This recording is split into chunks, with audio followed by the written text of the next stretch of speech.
Job లేక ఇబ్బంది పడుతున్నారా? అయితే మెడికల్ కోడింగ్ మీకు మంచి ఆప్షన్. వెంటనే కాల్ చేసి కోర్సులో జాయిన్ అవ్వండి. Hi viewers India's largest digital media network Suman టీవీకి స్వాగతం. ప్రస్తుతం మనతో ఉన్నారు chartered wealth manager Rama Rajesh గారు. సో మనకి నవమి తర్వాత అన్ని పెళ్ళిళ్ళు కాబట్టి ఈ పెళ్ళిళ్ళ సీజన్కి అందరికి ఒక పెద్ద భారం, బంగారు ధర బాగా పెరిగిపోయింది. దాని గురించి రమా రాజేష్ని అడిగి మాట్లాడతాం. నమస్తే అండి. నమస్తే. ఆల్రెడీ పెళ్ళిళ్ళ సీజన్ ఇంకా స్టార్ట్ అయిపోతుంది. ఫస్ట్ బంగారం దేనికి అంటే పెళ్ళిళ్ళకే అన్నట్టు పేరు అయిపోయింది. ఓ పుట్టిన పిల్లవాడికి ఒక ఉంగరం కొనాలప్పటి నుంచి వడ్డాణంకి దాకా బంగారంకి అంత విలువ ఉంటుంది. దాన్ని బట్టి మన స్టేటస్ కూడా తెలుస్తూ ఉంటుంది. కరెక్ట్. ఇప్పుడు మాత్రం రేటు పెరిగిపోతూ ఉంటే ఉన్నవి అమ్ముకోకుండా ఉంటే చాలు అన్నట్లు అయిపోయింది రమ్మ. ఈ రోజు రేటు 92,000, 92,000. నెక్స్ట్ ఇంకా పెరిగే అవకాశం ఉందా? పెరిగిన తర్వాత తగ్గే అవకాశం ఉందా? యాక్చువల్లీ మనం ఈ టైం మాట్లాడుకునేటప్పటికి ట్రంప్ గారు రిలీజ్ చేశారు రెసిప్రోకల్ టారిఫ్స్ అని. దాని ఇంపాక్ట్ చాలా ఉంటుంది ఇండియా మీద. దాంట్లో గోల్డ్కి వచ్చేటప్పటికి ఖచ్చితంగా ఇనీషియల్లీ పెరుగుతుంది. 1 lakh రీచ్ అయినా ఆశ్చర్యపోక్కర్లేదు. 1 లక్ష అంటే 10 గ్రాములు అయితే లక్షకి రీచ్ అయినా ఆశ్చర్యపోక్కర్లేదు. బట్ మీరు అడిగినట్లు డెఫినెట్గా తగ్గే ఛాన్సెస్ కూడా ఉన్నాయి. ఎందుకంటే ఈ రెసిప్రోకల్ టారిఫ్లో ఏం జరుగుతుందంటే మన జ్యువెలరీస్ మీదే ఆయన 27% హైయెస్ట్ ట్యాక్సెస్ వేశారు. సో హైయెస్ట్ ట్యాక్సెస్ వేయడం వల్ల దాని ఇంపాక్ట్ మనకి స్టాక్ మార్కెట్ మీద, సెన్సెక్స్ మీద ఉంటుంది. సో ఖచ్చితంగా సెన్సెక్స్ పడుతుంది. ఆ పడేటప్పుడు మనకి గోల్డ్ ప్రైసెస్ పెరగడం కామనే. దానికి తోడు మీరు అన్నారు కదా పెళ్ళిళ్ళ సీజన్. సో ఈ సీజన్లో ఖచ్చితంగా పెంచుతారు దాన్ని. ఎప్పుడైనా మనకి ఇండియాలో ఫెస్టివల్స్లో కానీ ఇలాంటి సీజన్స్లోని గోల్డ్ ప్రైస్ పెరుగుతూ ఉంటుంది. కాకపోతే ఒకవేళ అంటే ఇంకా ఇండియా నెగోషియేట్ చేస్తూ ఉంది మన ట్రంప్ గారితో వాళ్ళతోని. సో దట్ ఒకవేళ నెగోషియేషన్స్ వర్కౌట్ అయ్యి ఏమైనా జరిగితే మన ప్రైస్ తగ్గే ఛాన్సెస్ కూడా అలానే ఉన్నాయి. తగ్గితే ఎంత తగ్గొచ్చు అదే మనం చెప్పలేం రాదా. కానీ కాకపోతే బేసికలీ సప్లై ఎక్కువ ఉంటుంది. ఇప్పుడు అక్కడ మనం ఎక్స్పోర్ట్ చేయడం తగ్గిపోయిందంటే ఇక్కడ సప్లై ఎక్కువ ఉండిపోద్ది. ఇక్కడ సప్లై ఎక్కువ ఉండేటప్పుడు మనకి ప్రైస్ ఆటోమేటిక్గా తగ్గే ఛాన్సెస్ ఉంటాయి. సో అది ఎంతవరకు తగ్గొచ్చు అనేది యాజ్ ఆఫ్ నో ఏం చెప్పలేము. ఎందుకంటే ఇంకా నెగోషియేషన్స్లో జరుగుతుంది కాబట్టి ఇంకా అక్కడ వర్కౌట్ చేస్తున్నారు ఆ ప్రైసెస్ని, ఆ టారిఫ్స్ని తగ్గించమని. బట్ కాకపోతే గోల్డ్ అన్నది ఒక ప్రెస్టేజ్ పాయింట్ అన్నారు చూడు, అది ప్రెస్టేజ్తో పాటు ఒక మంచి ఇన్వెస్ట్మెంట్ పార్ట్ కూడా. ఎందుకంటే మనం ఒక 20 years బ్యాక్ నుంచి చూసుకున్నా, ఎప్పటి నుంచి చూసుకున్నా గోల్డ్ ప్రైసెస్ ఎట్లా పెరుగుతున్నాయి. సో సెన్సెక్స్తో కంపేర్ చేస్తున్నా కూడా ఇప్పుడు గోల్డ్ సెన్సెక్స్కి పోటీ ఇచ్చేలా ఉన్నాయి.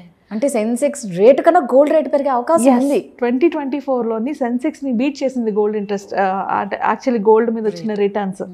సో ఒకవేళ మనం డేటా చూస్తే కనుక సో హిస్టారికల్గా మనకి 2020 నుంచి 2000 నుంచి 2005 వరకు గోల్డ్ రిటర్న్స్ 11% ఇస్తే సెన్సెక్స్ 13% ఇచ్చింది. సో అక్కడ మనకి సెన్సెక్స్ ఎక్కువ రిటర్న్స్ వచ్చింది. 2005 నుంచి 2010 వరకు గోల్డ్ 23% రిటర్న్స్ ఇచ్చింది. అక్కడ సెన్సెక్స్ మనకి 17% రిటర్న్ ఇచ్చింది. సో అక్కడ గోల్డ్ విన్నర్ అయింది. నెక్స్ట్ 2010 నుంచి 2015 చూసుకుంటే రెండు సమానంగానే ఇచ్చాయి. సో అలాగా ఇప్పుడు ఫైనల్గా 2023 నుంచి 2024లోని మనకి 23.80% గోల్డ్ ఇస్తే సెన్సెక్స్ నెగిటివ్లో అంటే 0.08% రిటర్న్ వచ్చింది. క్లియర్ కట్ గోల్డ్ మంచి రిటర్న్స్ వచ్చాయి ఇక్కడ యాక్చువల్లీ.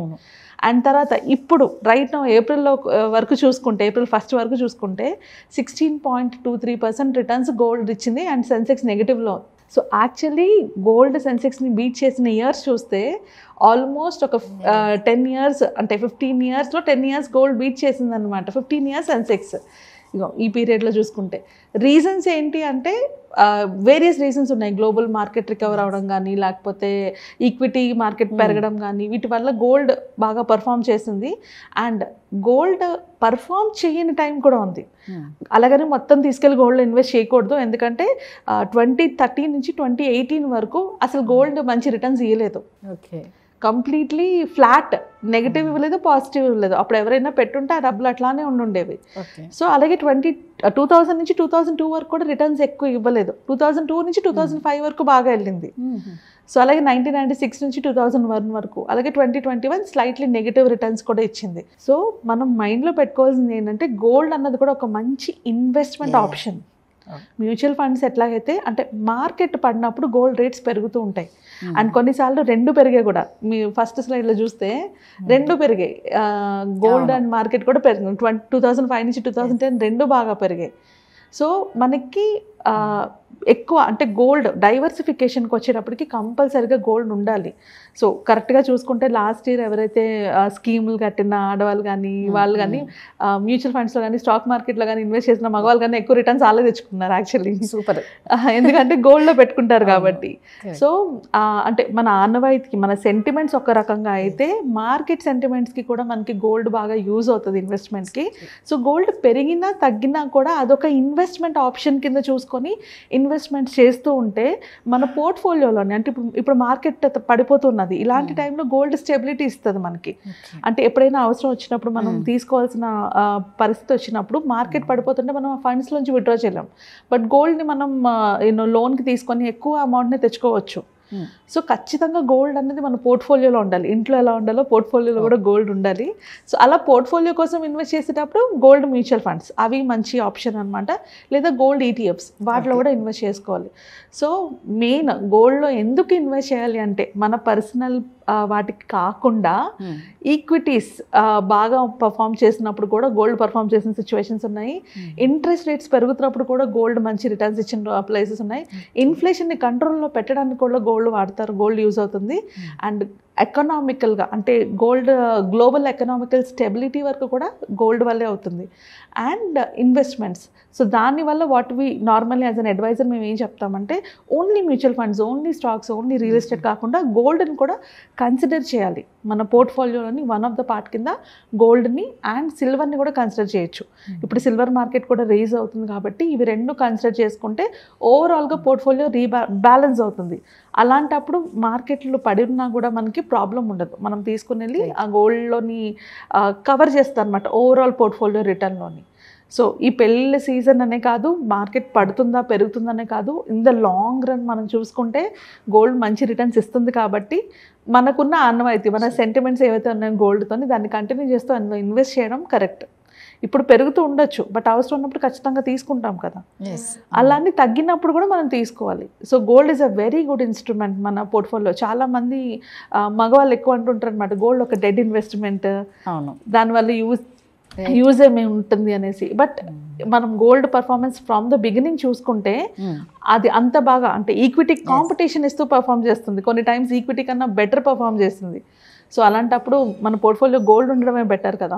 నిజమే. అంటే మామూలుగా అనుకుంటూ ఉంటాం చూడు, మనం ఏదైనా అవసరానికి కూడా మన చేతిలో ఉండేది ఒక గోల్డే. కరెక్ట్. మన ప్రాబ్లమ్స్లో ఏదైనా ఒక హెల్త్ ఇష్యూనే కానీ, పిల్లల చదువు విషయంలో కానీ, ఒక ఇల్లు కొనాలన్నా మనం వెళ్ళేది ఏంటి అంటే మనకున్న గోల్డ్ తీసుకెళ్ళి బ్యాంక్లో పెట్టడం. అంటే అది మనల్ని ప్రతి చోట సేవ్ చేస్తూనే ఉంది గోల్డ్. దాని వాల్యూ తెలియకే కొన్ని మనం ఎక్కడ ఇన్వెస్ట్ చేయాలో తెలియక చేసి లాస్ అవుతున్నాం. కానీ బెస్ట్ ఇన్వెస్ట్మెంట్ ఇస్తాం ఏంటి అంటే గోల్డే. కరెక్ట్. గోల్డ్ కూడా కంపల్సరీగా పోర్ట్ఫోలియోలో ఉండాలి అది. సో ఇప్పుడు సీజన్ ఉంది కాబట్టి సీజనల్గా ఇన్వెస్ట్ చేసుకునేటప్పుడు తప్పదు కాబట్టి ఓకే, కానీ మన పోర్ట్ఫోలియోలో కూడా ఇంక్లూడ్ చేసుకోవాలి. అంటే పెళ్ళిళ్ళు అందరికీ ఉండవు కాబట్టి, బట్ ఇది ఒక పోర్ట్ఫోలియోలో యాడ్ చేసుకున్నప్పుడు ఫ్యూచర్లో ఎప్పుడు అవసరం వచ్చినా కూడా ఇది బాగుంటుంది, మనకి యూజ్ ఉంటుంది ఖచ్చితంగా. సో అది మైండ్లో పెట్టుకొని గోల్డ్ని కూడా కన్సిడర్ చేయాలి ఈ టైంలో. అయితే అమ్మ మామూలుగా అంటున్నా, ఇప్పుడు చిన్న ఉద్యోగస్తులు కానీ పని వాళ్ళు కానీ ప్రతి ఒక్కరు ఇట్లా మనం డబ్బు సేవ్ చేసుకొని గోల్డ్ కొనని కూడా కొన్ని ఉంటాయి కాబట్టి అవి తెలియక సేవ్ చేసుకోరు కదా. కరెక్ట్. కానీ మనం ఇంకో నెక్స్ట్ వీడియోలో మాత్రం ఖచ్చితంగా పొదుపు చేసుకొని గోల్డ్ని ఎలా సంపాదించాలి అనేది ఒక వీడియో చేద్దాం. డెఫినెట్లీ రాదా. ఓకేనా? Thank you so much. Thank you.